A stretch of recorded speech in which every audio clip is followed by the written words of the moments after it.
ধনী হওয়া সত্ত্বেও আমি আমার একমাত্র ছেলেকে কখনো 10 টাকার বেশি টিফিন খরচ দেইনি। সে বরাবরই তার বন্ধুদের দেখিয়ে বলে, বাবা দেখো, তার স্কুল ব্যাগটা ইম্পোর্টেড। সুন্দর না বাবা? আমি মাথা নাড়িয়ে শুধু সম্মতি দিই। আমার ছেলের সাহস কিন্তু হয়নি কখনো সেম জিনিসটা চাওয়ার। একদিন তার পায়ে সামান্য ব্যথা। স্কুলে যাওয়ার সময় বলল, বাবা আমাকে তোমার সাথে অফিসের গাড়িতে নিয়ে স্কুলে নামিয়ে দিবে?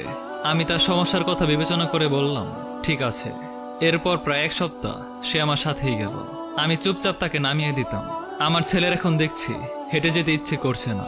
পরের দিন সকালে আমাকে বলার আগে আমি বলে দিলাম, অফিসিয়াল জিনিস ব্যক্তিগত ব্যবহারের জন্য নিষিদ্ধ। বাড়ি থেকে স্কুল 10 মিনিটের পথ। নির্দিষ্ট সময়ের আরো কিছুক্ষণ আগে বের হবে, হেঁটে যেতে পারবে। ছেলে আমার প্রচন্ড মন খারাপ করে বসে রইল। আজ সন্ধ্যায় ছেলে আমার বাড়িতে এসে বলেছে, জানো আমার বন্ধু শহরের সবচেয়ে সেরা স্কুলে ভর্তি হয়েছে। আমিও। বলার আগে আমি তাকে থামিয়ে জানতে চাইলাম, বাবা প্রতিষ্ঠান সেরা হয় নাকি ছাত্র? ধরো আমি তোমায় সেই স্কুলে দিলাম, কিন্তু তুমি ফেল করলে কোনো সাবজেক্টে, তাহলে আমি কি বলবো তুমি ফেল নাকি স্কুল? ছেলে বলল, বুঝেছি বাবা। আমি তার মাথায় হাত দিয়ে বললাম, এই পর্যন্ত তোমার ক্লাসের কোনো ছেলে তোমাকে টপকাতে পারেনি। তুমি ফার্স্ট বয়, সুতরাং তুমি যেখানে সেরাটা দিবে সেই স্থানটাই সেরা তোমার মতো। এরপর সে আর এরকম কোনো কথা বলেনি। আজ বিকেলে ছেলে বলেছে, বাবা একজন এক্সট্রা টিউটর দরকার, আমার ম্যাথ আর ইংলিশ একটু সমস্যা হচ্ছে। আমি ছেলেকে বললাম, বাবা একটু কষ্ট করতে হবে। আমি যখন রাত করে বাসায় ফিরবো 9টা কিংবা 10টা, আমার কাছে তোমাকে ম্যাথ আর ইংলিশ করতে হবে। বাবা তুমি টায়ার্ড থাকো না? আমি হেসে বললাম, না বাবা, আমার কাছে তো এত সামর্থ্য নেই তোমাকে এক্সট্রা টিউটর দেওয়ার। আমি বরং একটু কষ্ট করি, কি বলো? ছেলে খুশি হয়ে বলল, ঠিক আছে বাবা।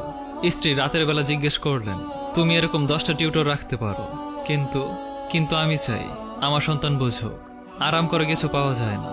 মানুষের জীবনে অভাব আসলে তা কিভাবে মোকাবিলা করতে হয় সেই সিস্টেম সে শিখুক। কোনো কিছুই মন্দ নয়, সে বুঝুক। আমার স্ত্রী চুপ হয়ে গেলেন। মাঝে মাঝে আমার ছেলেকে নিয়ে আমি ফুটপাতে হাঁটি।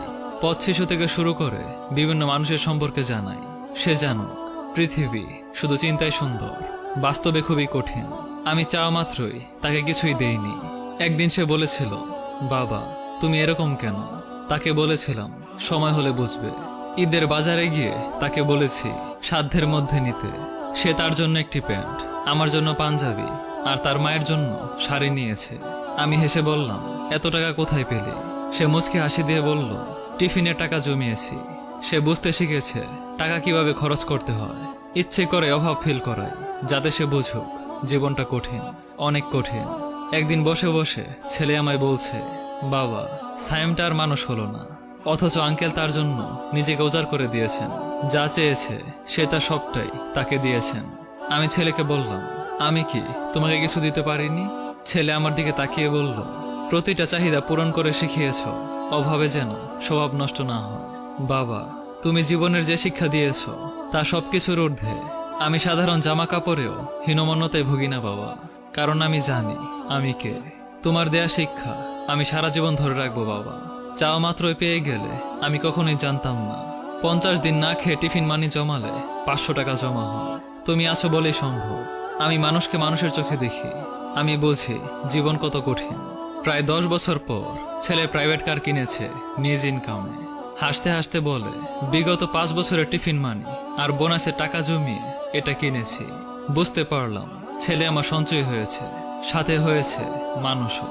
সপ্তাহখানিক পর যাবতীয় সম্পত্তি তার নামে লিখে দিয়ে বললাম, সামলে রেখো। ছেলে দলিল আমার হাতে দিয়ে বলল, তোমরা সাথে থেকো, আর কিছু লাগবে না। আজ তাকে বুকে জড়িয়ে ধরে আমার স্ত্রী নীলিমাকে বললাম, দেখেছো আমি ভুল করিনি। আমি আমার সন্তানকে মানুষ করতে গিয়ে জীবনের শ্রেষ্ঠ শিক্ষাটাই দিয়েছি, যেমনটা আমার বাবা আমাকে দিয়েছিলেন।